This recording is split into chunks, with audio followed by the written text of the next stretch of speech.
Have you ever met someone who changed the world without saying a word about it? Someone whose quiet smile carried more weight than medals. Whose gift to the world was not gold or fame but color, joy, and peace. This is the story of Harmon Keyes, a man who sold balloons in a small park in Montgomery, Alabama. To children he was magic, to veterans a legend, and to history, a mystery finally revealed. But this story is not just about the past. It's about what we choose to be, how we choose to live, and the quiet ways we can lift others higher than we ever imagined. So pause everything else, because the story you're about to hear will stay with you long after the screen fades to black. If you believe in kindness, in quiet strength, in stories that touch the soul, hit that like button and subscribe to our channel so you never miss a moment like this. And for every single one of you who likes, subscribes, and shares this story today, may you be blessed with good health, peace of mind, and ease in every part of your life. May your debts be lifted, your worries eased, and your path made clear. May healing come swiftly to every illness, answers to every question, and joy to every day ahead. And may you always find hope, even in the quietest corners of your world. From our hearts to yours, thank you. Now we want to hear from you. Tell us in the comments, what part of this story touched you the most? Or share a memory of someone who made your world brighter just by being in it. Now, sit back, take a deep breath, and let the story begin. At exactly 3 o'clock every afternoon, when the shadows begin to stretch lazily across the lawns of Riverfront Park in Montgomery, Alabama, the air changes. The buzz of cicadas softens just enough, and the fountain in the center of the park seems to bubble with a little more rhythm.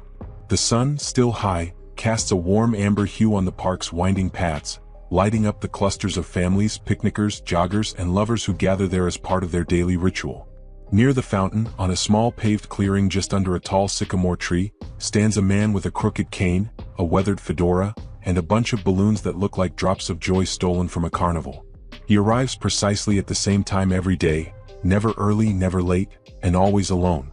His name is Mr. Harmon Keyes, but most people, especially the children, call him the Balloon Man. His routine is gentle, almost ceremonial.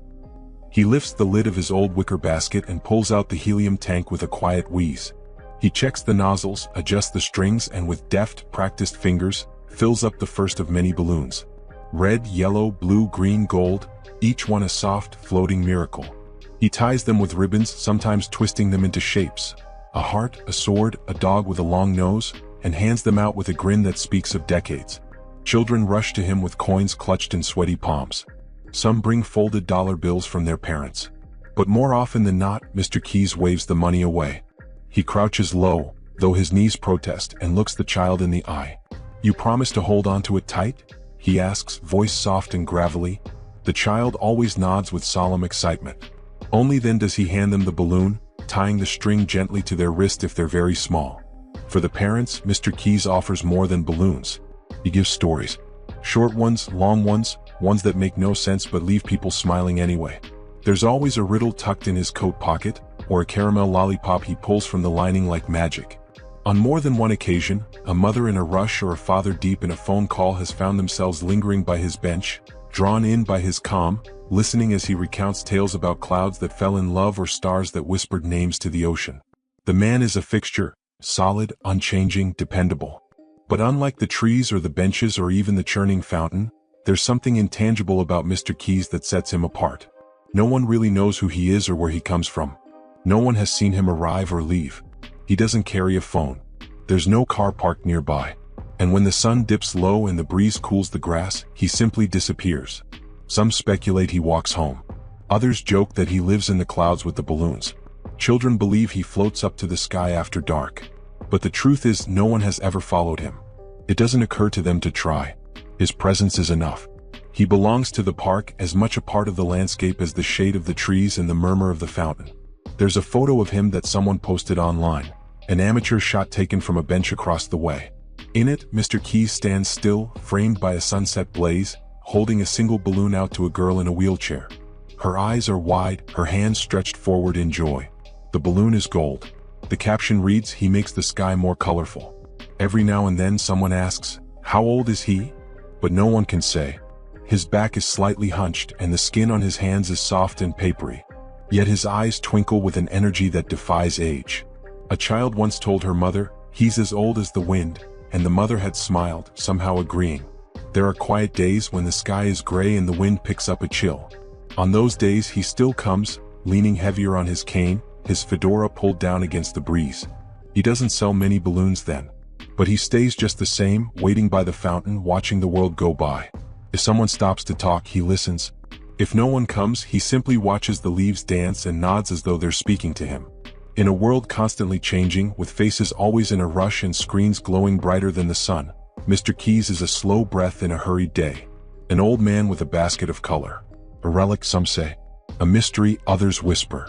But for the children of Montgomery and even the adults who still carry traces of wonder, he is the balloon man. And every afternoon as the shadows stretch and the sky turns gold, he is there. His fedora tilted slightly, his hands steady, and his balloons waiting to rise. Thursday came heavy with heat. The kind of southern humidity that clings to the skin and sags the shoulders. The cicadas buzzed louder than usual, and even the usual breeze that slipped down from the river seemed to have called it a day. But as always, at precisely 3 o'clock, Mr. Harmon Keyes arrived at his place near the fountain. His fedora sat square on his head, and the balloons, today in brighter hues than usual, danced gently behind him like obedient stars. Children trickled in, their laughter muted by the thickness of the air. A father handed his daughter a folded bill, and she ran toward the balloon man, waving. Mr. Keyes greeted her with his usual warm nod, reaching into his basket for a lavender balloon. Then something changed. The rumble was faint at first, a low growl that didn't belong to the rustling trees or the fountain's song. From the edge of the park, a large black SUV turned the corner and eased to a stop by the curb. It was spotless, windows tinted, its paint catching the late-day sun with a mirror's sheen. Nothing about it screamed for attention, but somehow, it commanded it all the same. Mr. Keyes glanced toward the vehicle, and for the first time in anyone's memory, his smile faltered, just a fraction. He lowered the balloon gently into the girl's hand and turned fully toward the approaching car. The doors opened. Out stepped 4 men, each older, each carrying years in the way they walked, slow, deliberate, yet straight-backed. Their faces were lined not just with age, but with history. They wore simple clothes, short-sleeved shirts tucked into pressed slacks, old boots that had seen more than sidewalks. But there was something unmistakable about them. Their bearing, their silence. Veterans anyone could see. Not the kind you find at parades or memorial breakfasts. The other kind, the kind whose stories remain locked behind their eyes. The children stopped running. A soccer ball rolled to a standstill in the grass. A dog barked once and went quiet. Parents looked up, confused, some holding their phones halfway to their ears. The entire park paused as if the very air held its breath. The first of the men stepped forward. He was tall, with a sun-worn face and eyes that had clearly once stared across deserts or jungles or both. He looked at Mr. Keyes and without a word took the old man's hand and brought it to his lips. He kissed it, not in ceremony or ritual but with reverence. A deep, unspeakable gratitude. Then the second man came. Then the third. Then the fourth. Each one repeated the same gesture. Kissed the balloon man's hand. Then stood back. Silent. So. Eyes forward. Their hands behind their backs, not out of habit but out of honor. Mr. Keyes did not speak. He did not smile. But his eyes shone wet beneath the brim of his fedora. He nodded to each man, slow and steady, and stood taller than he had in years. The children watched, puzzled but hushed. A little boy tugged at his mother's dress. "Why are they doing that?" he whispered. No one answered. When the last man stepped back, the group stood at attention. Then as one they stepped forward and embraced Mr. Keyes. Not the awkward, pat-on-the-back kind of hug that men often exchange, but full embraces, deep, lingering, fragile with age but strong with memory. They didn't speak. Not a single word. Not even when they released him and returned to their places, not even when they turned in unison and walked back toward the black SUV. The doors closed. The engine started. And slowly the vehicle pulled away, leaving behind only a drifting trail of silence and the rustle of balloons in the breeze. For a long moment no one moved. Then, almost as if the park had resumed breathing, a child giggled. A bird sang. A father whispered something to his son. Life returned. But it was different now. People looked at Mr. Keyes differently. With questions. With awe. With a quiet kind of uncertainty, like they'd glimpsed a page from a book they hadn't realized they were part of. Mr. Keyes turned back to his basket. He reached in, pulled out a red balloon, and handed it to a waiting child who hadn't moved through the entire exchange. "Hold it tight," he said softly. The girl nodded. By the end of the day, more people than usual had passed through the park. Some had seen the event. Others had heard about it almost instantly through a ripple of texts and posts. Someone had taken a video, grainy, a bit shaky, but it caught the moment clear enough to spread. That night, the clip had more than 10,000 views. And the question passed from lips to phones to classrooms and street corners. Who was the balloon man? The whispers had started. They drifted with the summer wind, curling through the city's alleys and boulevards, into barbershops and diners, down pews and across basketball courts. But Mr. Keyes said nothing. He showed up again the next day at the same time with the same balloons, the same crooked cane, the same fedora. But now, every head turned a little quicker when they saw him. Every child approached him with a touch more wonder. And more than one adult lingered at a distance, watching, remembering, trying to understand. In the heat of that Thursday afternoon, something had shifted in Riverfront Park. And the wind, thick and quiet as it was, carried more than air. It carried secrets. By Friday morning, the city of Montgomery was buzzing, not with traffic or politics or sports, but with murmurs about the man who sold balloons near the fountain. Riverfront Park, usually calm on weekdays, stirred with the footsteps of early walkers, reporters, curious visitors, and schoolchildren on unsanctioned field trips. Something had ignited the quiet heart of the city. Mr. Harmon Keyes arrived as he always did at 3 o'clock sharp. The sun hung low and warm, drawing golden streaks across the pavement. His cane tapped gently against the concrete as he walked to his usual spot. But this time there was already a crowd forming. Not large, not loud, just present. They watched him with the kind of reverence reserved for rare things, like spotting an eagle or hearing the last note of a forgotten song. Among the crowd was Ms. Lydia Elkins, a local history teacher from Booker Middle School. She hadn't come for a balloon. She came because of something she had seen the night before. A video. 4 men, unmistakably veterans, each kissing the hand of an old man with balloons. She'd paused the video a dozen times. Zoomed in. Turned up the volume even though no one spoke. And when she saw his face, tilted slightly beneath the fedora, her breath caught. She stood now beneath the shade of an elm, arms folded, eyes locked on Mr. Keyes as he tied a ribbon to a little boy's wrist. Her mind swirled with memories. Old textbooks. Lost newspaper clippings. A single photograph she had once come across years ago while digging through city archives. She approached him quietly, waiting her turn like the others. When their eyes met, he smiled. "Would you like a balloon, ma'am?" he asked. Miss Elkins didn't answer immediately. She looked at the colors bobbing gently beside him, then at his hands, worn, steady, still strong despite the years. "No," she said finally. "I'd like to ask you something. About a place called Ridgeton. About something that happened in '67. His fingers paused on a knot. The noise of the park seemed to dim, though nothing had changed. She watched his shoulders stiffen ever so slightly, and then drop again with a long breath. He didn't speak, but he didn't turn away either. "I think I know who you are," she said. "Not the balloon man. Not the stories. Not the candy. I think I know your name." He looked at her then, eyes steady but unreadable. "Harmon Keyes," she said softly. "The man who disappeared after a fire in Ridgeton. The man who never took the medal they tried to give him." The sound of the fountain continued in the background. A breeze lifted the edges of his coat. He looked at her a moment longer, then nodded once. Barely more than a blink. But it was enough. Miss Elkins stepped back, tears stinging the corners of her eyes, not because he had confirmed her suspicion, but because of the weight she could see behind it. The years, the silence, the cost. That night, the local news station aired a brief segment about Mr. Keyes. The anchor spoke cautiously, respectfully. A few black and white photos were shown. Grainy shots of a young man with a rifle slung over his back, standing before a burning building. A map highlighting a small town near the Alabama-Mississippi border, Ridgeton, once thriving, now gone from most modern records. The segment was short, but it raised more questions than it answered. The next day, more people came to the park. Families, teachers, a few old-timers who remembered vague whispers of something that had happened long ago but had never been spoken of plainly. At the edge of the growing crowd stood a woman in her 80s with silver curls tucked into a scarf. Her cane was polished, her dress perfectly pressed. She watched Mr. Keyes from a distance, her expression unreadable. After a while, she whispered to the person beside her. "He saved my cousin. I was 10 when it happened. My mother told me never to speak of it." Across the park, another man muttered to no one in particular, "I thought he was just a legend, like a ghost story the soldiers used to tell."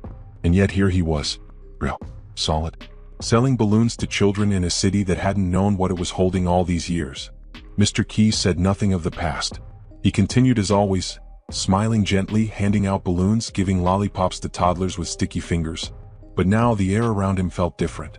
Charged, heavier. Children still laughed, but their parents lingered longer. Teenagers stopped taking selfies and just watched. And the veterans who passed through, whether in uniform or not, paused for just a moment. Sometimes they saluted. Sometimes they nodded. Always they looked him in the eye. The story began to thread its way through Montgomery's memory, filling gaps, correcting myths, reviving whispers long buried under decades of forgetting.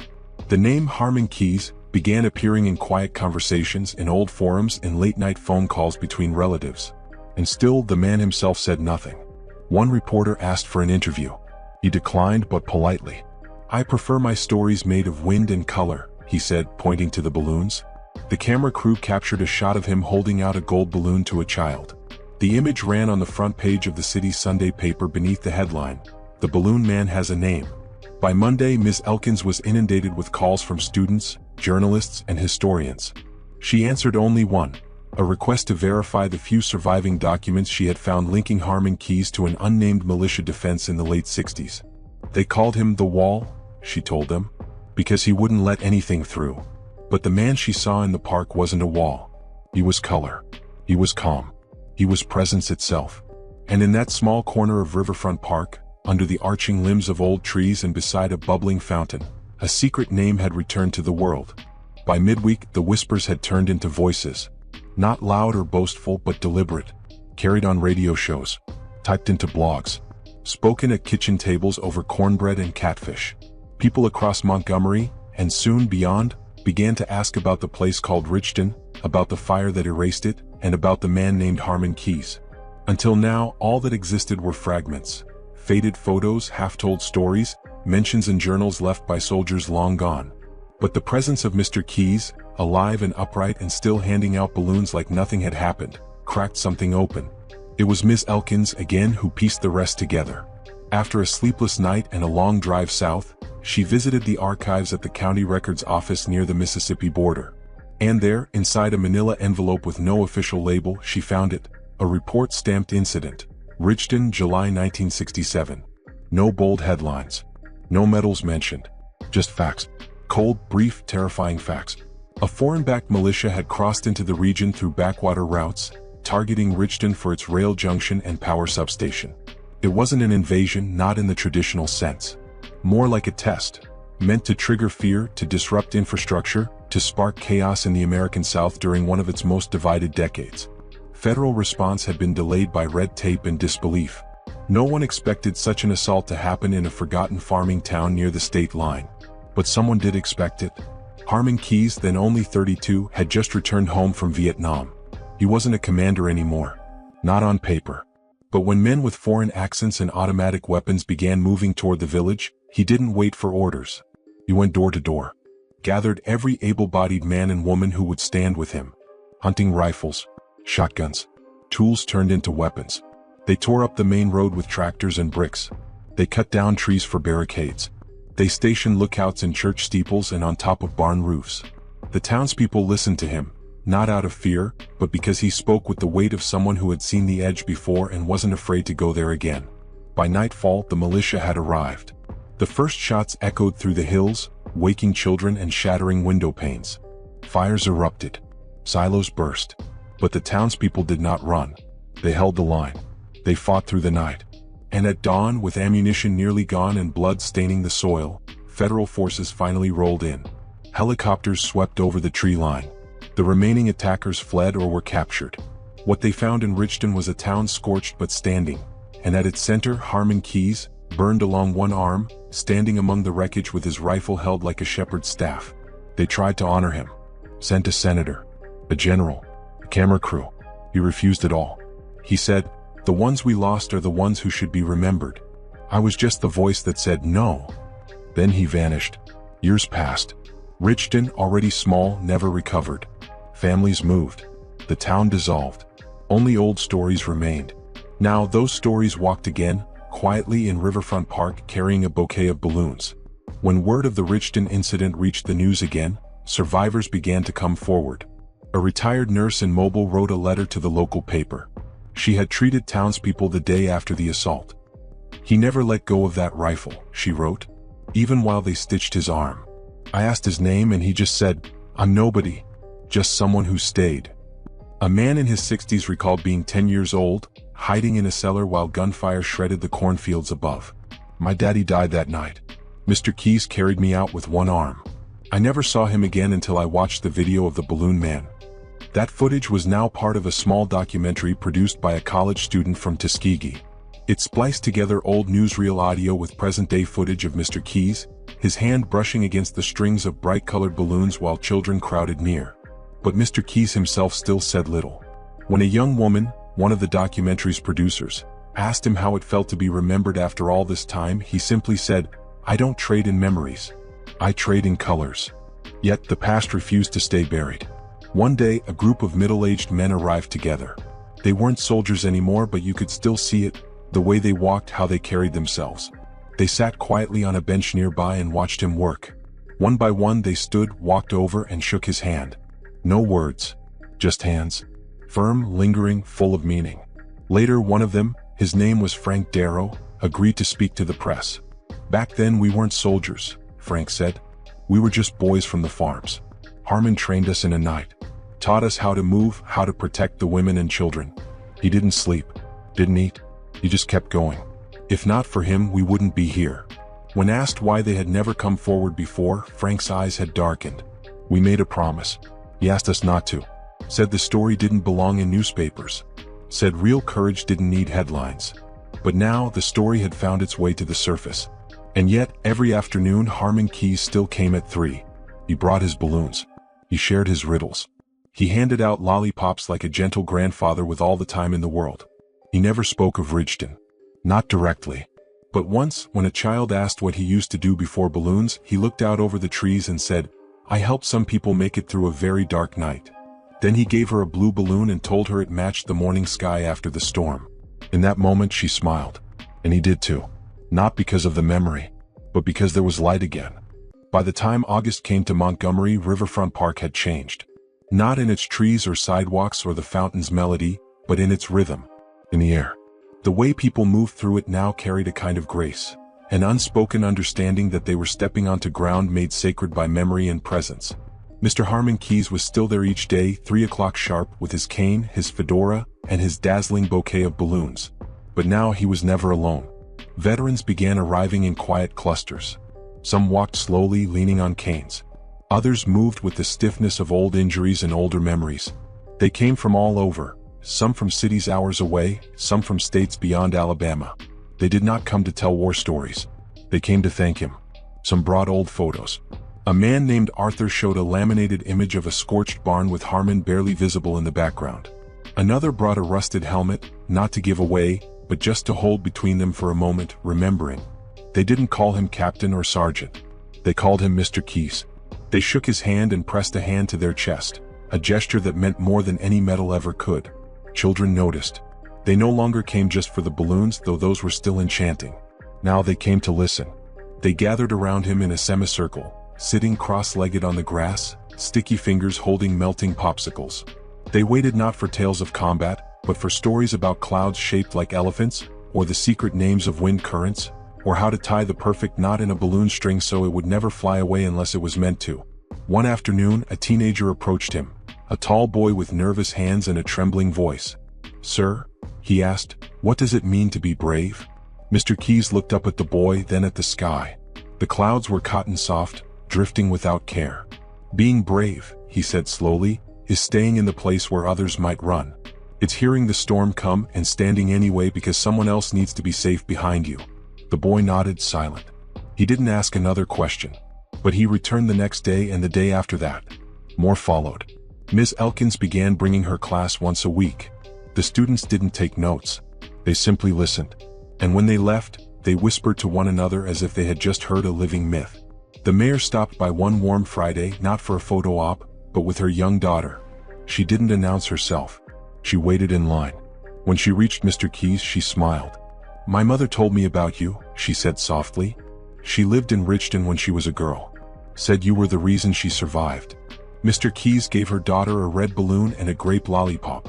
He didn't speak of the past. But as the mayor walked away, she turned and said, "You don't need to speak it. We hear it anyway." The story of the balloon man began spreading beyond Montgomery now. A national radio show aired a piece about the quiet soldier with the colored sky. Schools across the South added a new chapter to their local history curricula. A state senator proposed a resolution to recognize the defense of Ridgeton and the man who had once led it. But through it all, Mr. Keyes never changed his rhythm. 3 o'clock. Near the fountain. Balloons in one hand, cane in the other. There were moments, though, when the past flickered across his face. Once, a military band visited the park and played softly under the oaks.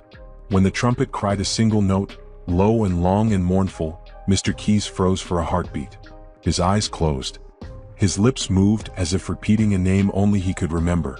Then he straightened his back, adjusted his fedora, and handed a gold balloon to a boy with freckles. Evenings began to linger longer, as if the park itself wanted to hold on to him just a little more. And people stayed even after the sun dipped low and the lights flickered on. One night, an artist sketched him under moonlight. She drew him not as an old man, but as a figure of peace, head tilted, hand extended, balloons rising like stars from his grasp. She showed him the next day. He studied it quietly. Then, with a soft smile, he said, "You made me taller than I am." "No," she said. "I just drew what you carry." The veterans who had once saluted him now began bringing their children and grandchildren. They didn't speak of war. Instead, they pointed to the bench, to the man with the crooked cane and gentle voice, and said, "That's the man who showed us what it meant to stay." One evening, as cicadas sang their slow hymn and fireflies blinked through the trees, Mr. Keyes was seen standing beneath the elm. A little girl had asked him what clouds were made of. He knelt, slowly, carefully, and whispered something into her ear. She giggled. When asked what he'd said, she smiled and replied, "He said clouds are just old dreams that got too full to stay on the ground." Mr. Keyes rose with a wince, but the smile stayed. That was his gift now, not memories of bullets or flames, but colors, stories, and softness. A defiant answer to the violence he once survived. He would never be a man of headlines. But every step he took through Riverfront Park left an imprint louder than most cannons. Quiet lives. Loud echoes. And in those echoes, the sky carried a new sound, one of reverence, resilience, and grace. By the time the air turned crisp and the sycamores flamed gold along the edges of Riverfront Park, Montgomery had already decided. Not by vote. Not through slogans or banners. But through a feeling that swept through the city like sunrise light warming the side of an old house. The feeling that something had to be done. Something lasting. The city council didn't argue. The mayor brought it up first, holding a folded letter from her own daughter, crayon scribbled and sticky with a juice stain. "Mr. Balloon Man deserves a statue," it read. No one dissented. But the idea wasn't to make a monument of war. Not of rifles or uniforms or solemn bronze eyes staring forever into the distance. It had to be something else. Something quieter. Something that held the softness he chose to live in. A committee was formed, though the decision was almost instant. Local artists submitted sketches. The one chosen came from the young woman who'd drawn him in moonlight. She'd called it the Monument of Air. It would stand near the fountain, just where Mr. Keyes always sat. A life-size sculpture of a man in a simple coat and hat, head tilted slightly back, one hand extended upward, holding a cluster of balloons. They would be cast in shining metal, painted in bright enamel, red, yellow, green, gold, and blue. The balloons would stretch upward, frozen mid-flight, forever lifting. On the day of the unveiling, the park swelled with people. Children wore little paper hats shaped like balloons. Veterans stood in quiet formation. Journalists whispered into microphones, their voices hushed, respectful. There were no speeches. Only one small podium and one chair set beside it, shaded under the gentle limbs of a cherry tree.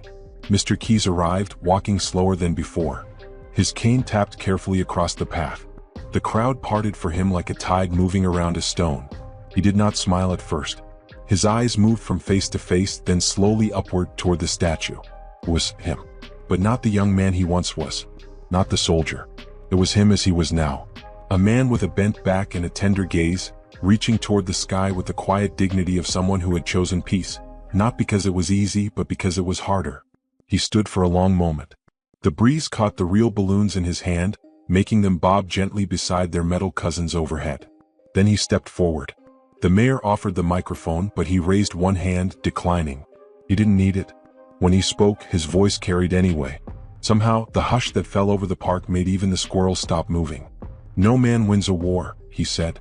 "But every child deserves a sky full of color." Silence followed, not the awkward kind but the deep, held breath of hundreds of hearts swelling at once. A child near the front clutched her mother's arm, her balloon string tugging upward. Then, slowly like a spark catching dry pine, the applause began. It grew, rose, rolled across the crowd like thunder in reverse, upward instead of down. People clapped, not wildly but steadily, their faces open with something close to reverence. Mr. Keyes bowed his head slightly, then took his seat.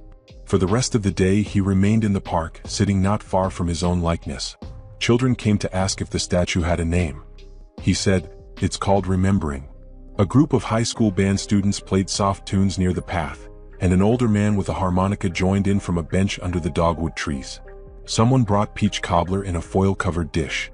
Mr. Keyes laughed when a boy with missing front teeth asked if balloons were made in heaven and shipped down by angels with ropes.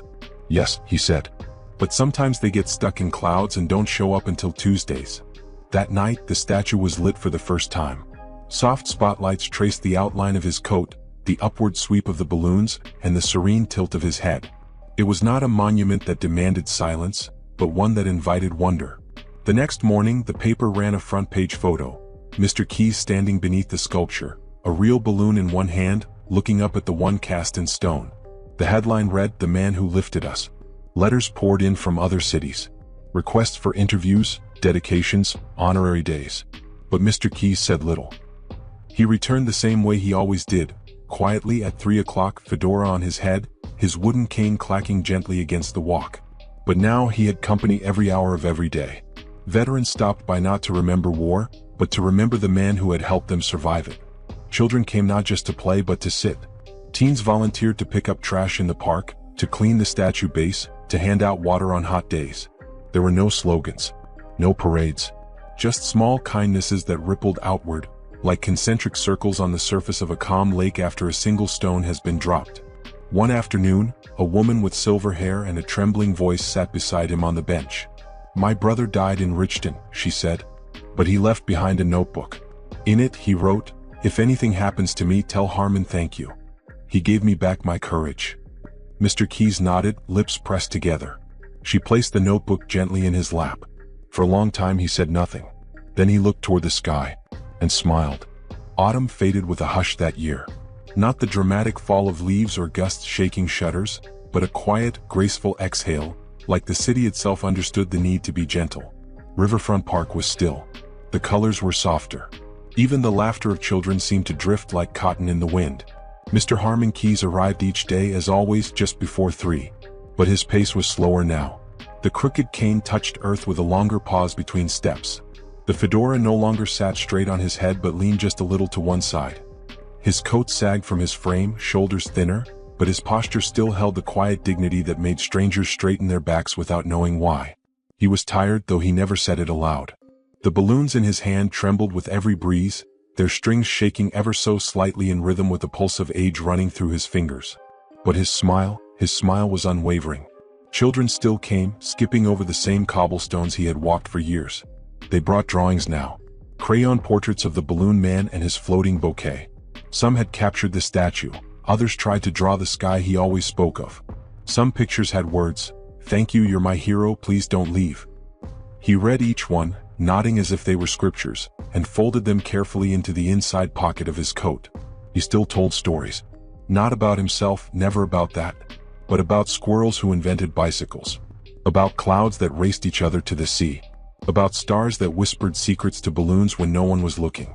The children believed him, not because he was convincing, but because he said it with the trust of someone who had seen things the rest of the world had forgotten.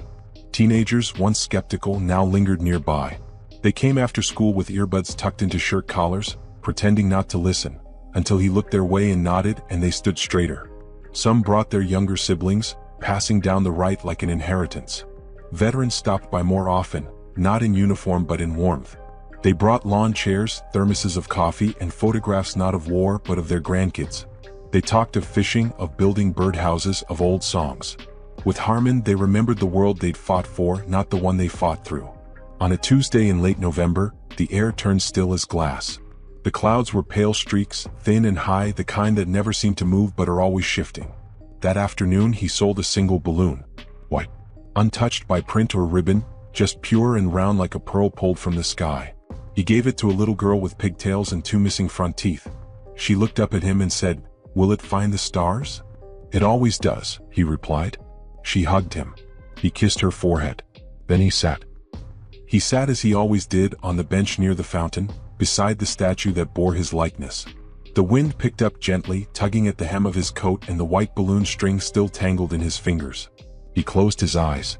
When the sun dipped beneath the trees and the shadows began to stretch long across the cobbled paths, he didn't rise. The balloon string slipped from his grasp.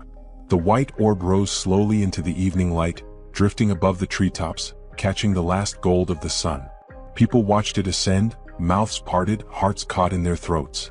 Someone approached him quietly and called his name. But he had already gone. No ambulance sirens. No final words. Just stillness. Peaceful. Complete. The next morning the park was quiet. The bench had a small bouquet of wildflowers on it. Then a letter. Then another. Then a lollipop. Then a child's drawing of a balloon sailing over the moon. The city moved quickly, not out of urgency but out of love. A plaque was placed on the bench by the end of the week. Read. Harmon Keyes, he held the sky when others could not. People came, not in mourning but in gratitude. Children still ran along the paths, pausing to touch the statue's hand. Veterans saluted the bench. Teenagers stood quietly for a moment, then walked on, somehow changed. Each day at 3 o'clock, someone different stood by the fountain. A father handing out balloons in Mr. Keyes's memory. A teacher telling stories. A child offering lollipops from a tin. The white balloon never came down. Some said it reached the stars. Others said it disappeared into the sun. But every so often, on certain golden afternoons, a balloon would lift from a child's hand by accident and drift upward, and the crowd would go silent, watching it rise, following it with their eyes until it vanished into the wide, waiting blue. The sky remembered, and so did everyone beneath it. The end. Here are 7 moral lessons drawn from this story. 1. True strength is measured not by power, but by compassion. Harmon Keyes was a man who had every reason to be defined by his past. A war hero, a resistance leader, someone who stared into the face of violence and chose to stand firm. But he did not return home with medals or titles. He chose a cane and a pocket full of lollipops instead of rifles and ribbons. His strength, as it turned out, was not only in what he did during the crisis but in how he chose to live afterward. He did not let war be the final word of his life. He replaced stories of trauma with tales of clouds. He held no parades, gave no speeches, demanded no recognition. Instead, he smiled at children, handed out color, and made joy his legacy. In doing so, Harmon Keyes reminded us that strength is not only in the moment of defense, but in the quiet decision to protect others through peace.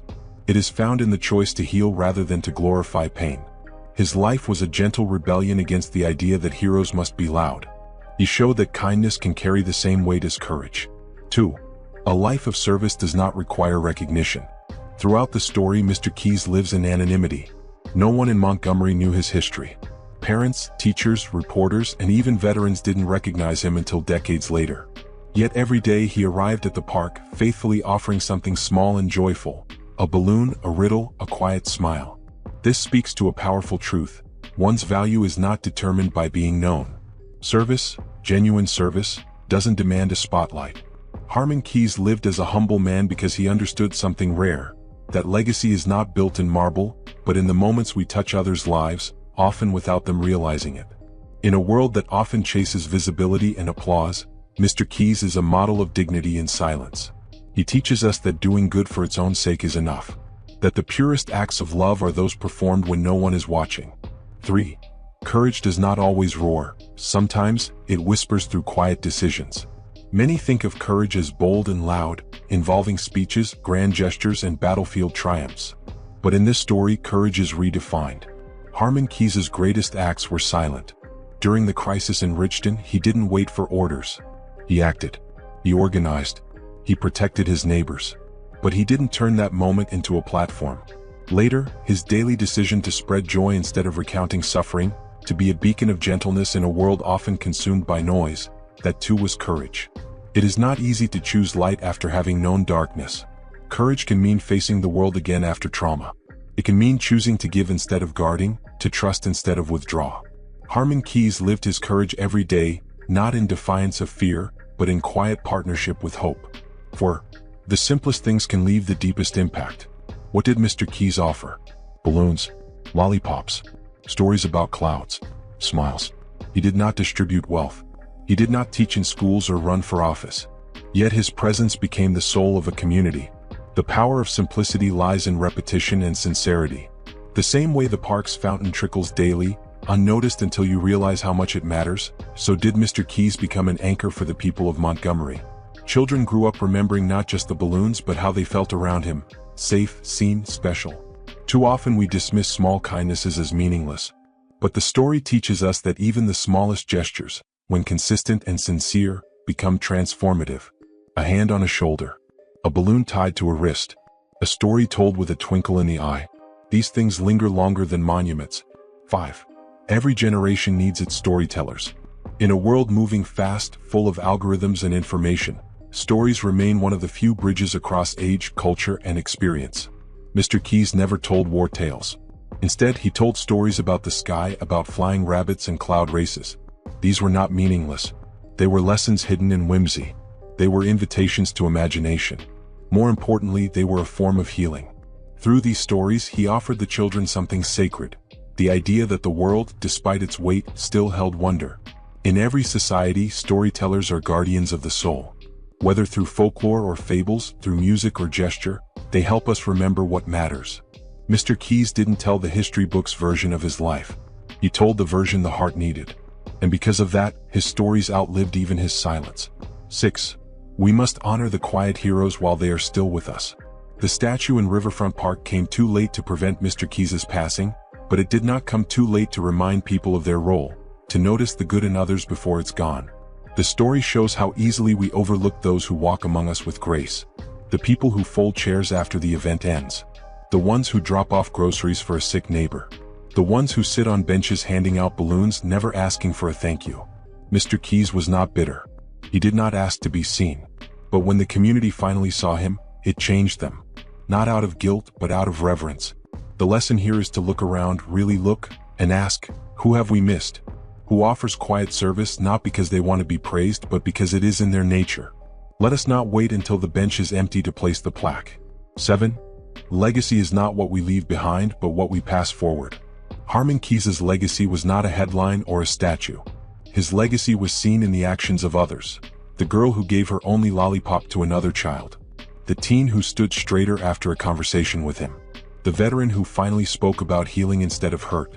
The parents who sat longer in the park just to let their children listen to the balloon man. What we do becomes seeds. Legacy is not concrete. It is carried in gestures, in how people treat one another long after we are gone. Mr. Keyes passed forward a sky full of color, and because of that, the park, the people, and even the sky itself seemed to remember.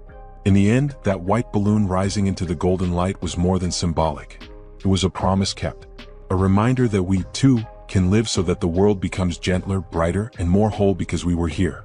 These 7 lessons are woven into the quiet folds of the man with the balloons, offering us more than just a story. They offer us a way to live. Disclaimer. This story is entirely fictional. It is created solely to provide moral lessons, motivation, inspiration, and meaningful learning for viewers. Any resemblance to real persons, places, or events is purely coincidental. Thank you for watching and reflecting on the messages shared. Thank you so much for watching and listening to the story of the man with the balloons. We hope it touched your heart and inspired you to see the quiet strength and kindness that can be found in unexpected places. If this story resonated with you, please consider liking the video and subscribing to our channel for more stories that inspire, teach, and uplift. Don't forget to explore the other videos on our channel. There are many more tales waiting to be discovered, each with its own unique lessons and moments of hope. We'd love to hear from you too. Leave a comment below sharing your thoughts or telling us about someone in your life who embodies quiet courage and kindness. Thank you again for being here. Until next time, stay kind, stay hopeful, and keep spreading light wherever you go.